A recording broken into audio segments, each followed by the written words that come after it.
Hi everyone, I'm Paula. I have a background in marine sciences and I finished my master's in it about 2 years ago. And since January until now, in June, I've been an intern at CCB, helping out. I'll also be helping out with the Our Common Baltic course in August, so I look forward to seeing you all there. And in the next 10 minutes, I wanted to share one of the things that I've been working on during the internship, which is helping to develop restoration guidelines for the Baltic Sea region. So, CCB or Coalition Clean Baltic is an NGO that works with other NGOs around the Baltic Sea for its protection. And they work a lot with policy advocacy and are involved with issues ranging from overfishing, pollution, legislation protecting the Baltic Sea, and more. And these guidelines that we've been developing for restoration aim to foster a coordinated approach to implementing restoration work, specifically in relation to the EU nature restoration law that was implemented last year. And this law is needed to combat biodiversity and habitat loss that we're seeing all across Europe and the world. And these are both tightly linked to climate change mitigation and adaptation. And these are all topics that we'll discuss at OCB this year. So that's why I thought I'd focus on that and share a bit about that. So the Nature Restoration Regulation is a key legislation in restoration. It's been immediately implemented for all EU member states, so it's immediately legally binding. And it has specific time-bound obligations for member states to fulfill. So we'll be seeing restoration action all across the EU in the next 25 years. So it came into effect on the 18th of August 2024, and it's set legally binding targets mainly for 2030, 2040, and 2050. Now, the first thing that member states will need to do is develop national restoration plans, detailing, for example, how and where they plan to do restoration activities for the next 10 years. So the Nature Restoration Regulation specifies which habitats they need to focus on, and this includes habitats that are in bad condition, as well as habitats for species that are included in, for example, the Habitats and Birds Directives. These are other relevant legislation in terms of biodiversity in the EU. And by 2030, member states will need to have helped fulfill various larger targets. So there's a lot more obligations, smaller and more specific ones in the Nature Restoration Regulation, but I thought I'd highlight the bigger ones, which is that by 2030, we've implemented restoration measures for 20% of the EU land and sea habitats. That 25,000 kilometers of free-flowing rivers has been established, and that 3 billion trees have been planted. So these are targets that are already part of the EU biodiversity strategy for 2030. But these restoration regulation now makes them legally binding. Although there are some caveats around that I'll go into a bit later. And then by 2050, they have the obligation set that restoration measures should be implemented for all EU habitats that are included in the regulation and in need of restoration.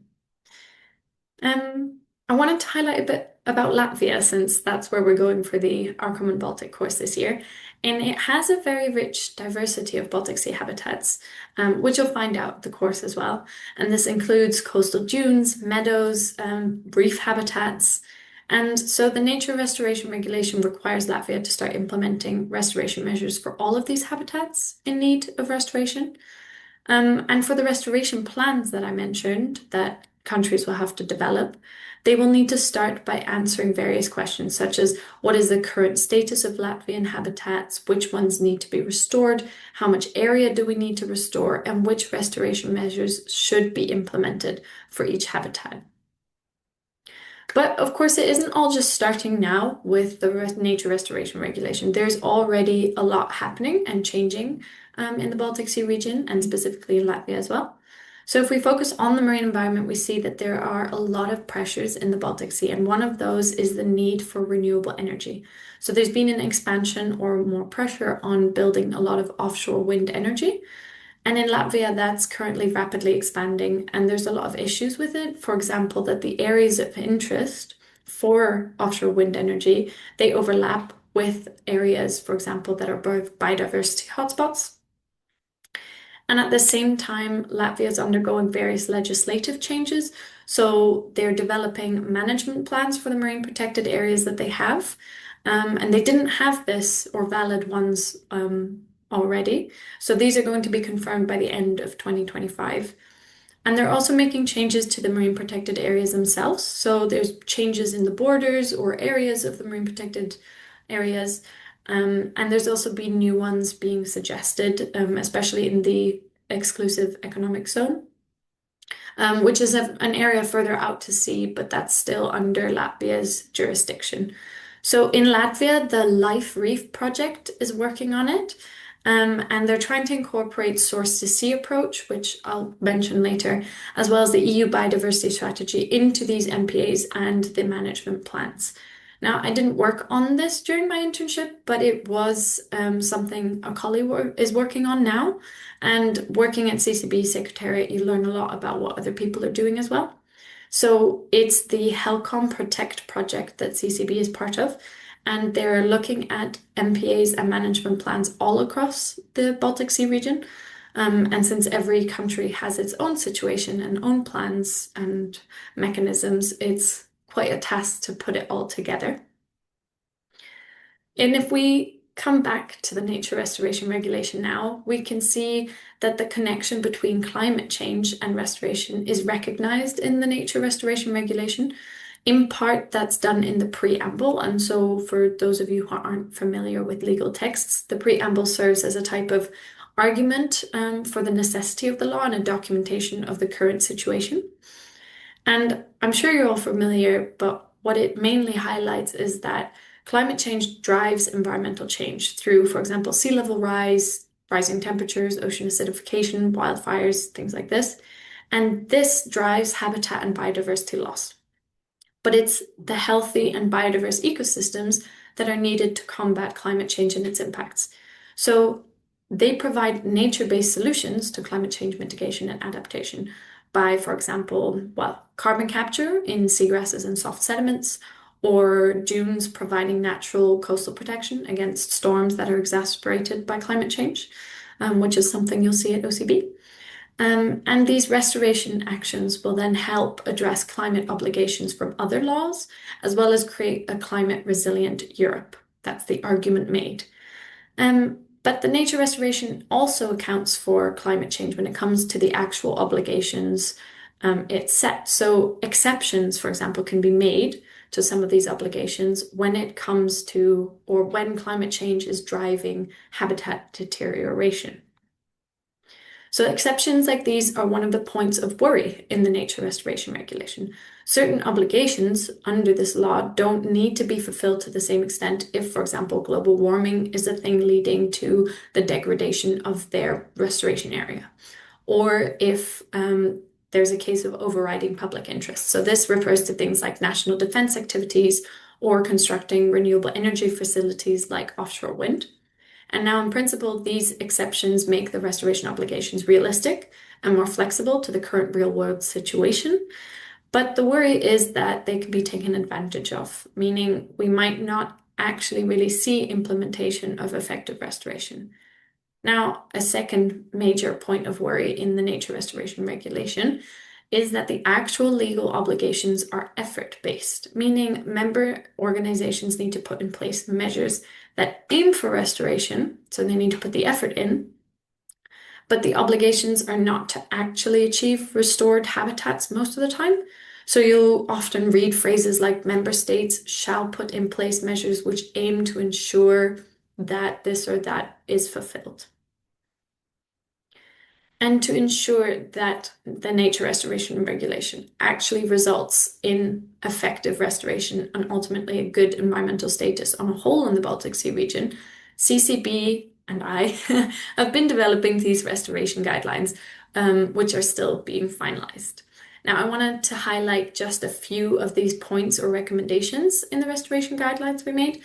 And I chose these because I saw them come up in different conferences and workshops as well, and events like the EU Strategy for the Baltic Sea Region annual forum that I attended last year in October.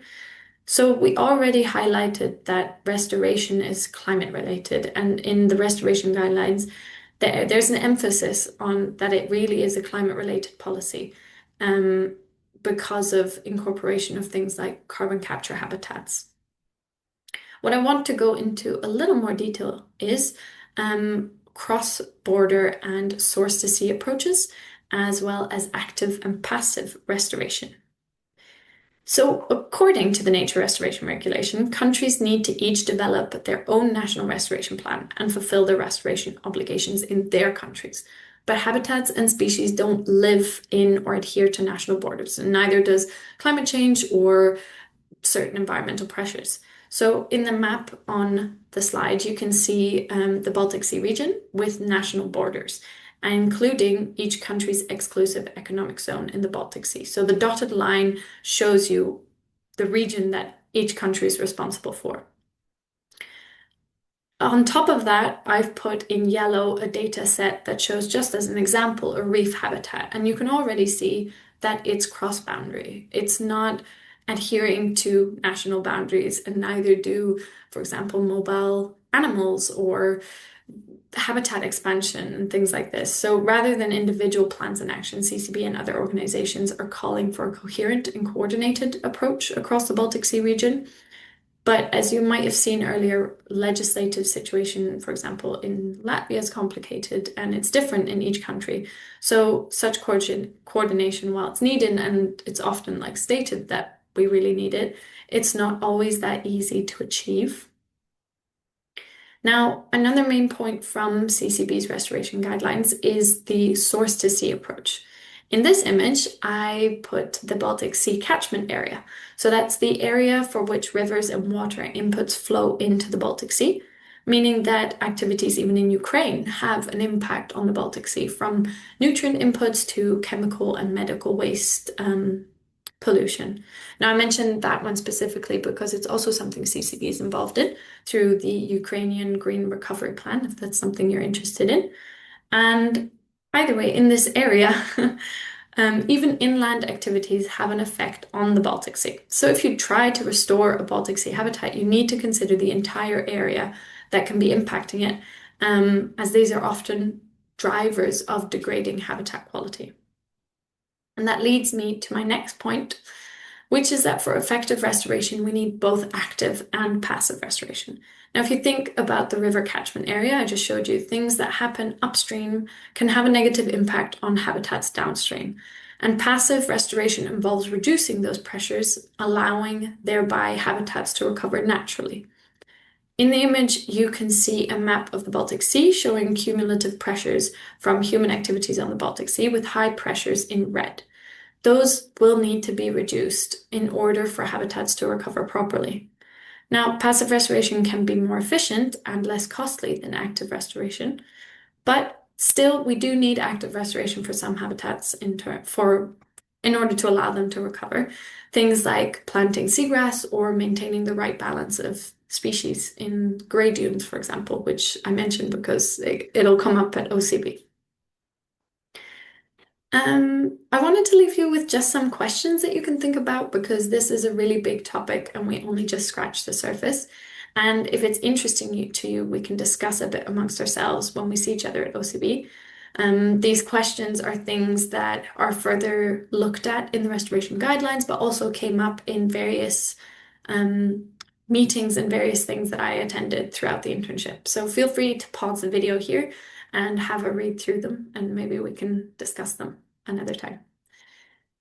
Thank you very much for listening. I hope that I managed to share a bit about what I worked on today, and that CCB is involved in so many different topical issues in the Baltic Sea.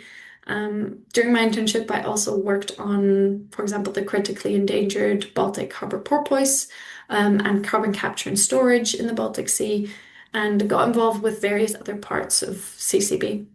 And the experience really made me gain a better understanding of what's going on at the moment on a like bigger level in the Baltic Sea region. So if you have any questions about internships or being an intern at CCB itself, you're also very welcome to ask. And I look forward to meeting you all in August. Thanks.